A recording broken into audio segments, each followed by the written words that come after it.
আমি একটু হুচ্ছিলাম, হুজুর গেছে একটু রেস্ট লিয়া চা খাইতো। পরে মক্তবের ফলাফান এখানে মাঝে দুইবার মক্তব হয়, একটা উপরে একটা নিচে। তো উপরে যে ফরাই বর্তমানে ঢাকা আছে প্রায় 3 দিন যাবত। পরে এই মক্তবের উপরে ফলাফান আইসে আয়া হুজুর ডাকতেছে যে হুজুর এখানে একটা পাগলা মেয়ে পড়ে আছে। পরে হুজুর গেছে দেখতো, আর হুজুর তো জানে এই মেয়েটা কেডা, কালকে থেকে নিখোঁজ। পরে হুজুরের সন্দেহ হয়েছে ভিতরে, পরে গিয়ে এই অবস্থা। পরে হুজুর যাইতো গেছিল, পরে এক মহিলা জিজ্ঞাসা যে হুজুর কি হয়েছে। পরে হুজুর হইতেছে যে ময়না মেয়েটা এখানে আছে। পরে ওই তার গার্জেন নিয়ে গেছে। হত্যাকারী নাকি তার দুটো পা ভেঙে দিয়েছে, একটা হাত ভেঙে দিয়েছে, জানি না তখন তার কি কষ্টটা হয়েছিল।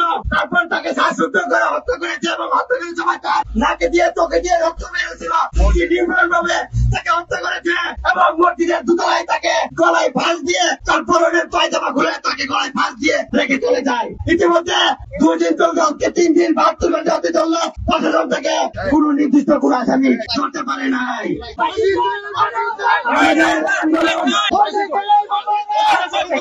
আমাদের আন্দোলন কতদিন পর্যন্ত চলবে, যতদিন পর্যন্ত ময়না হত্যার বিচার হবে, আমাদের প্রতিবাদ চালিয়ে যেতে হবে।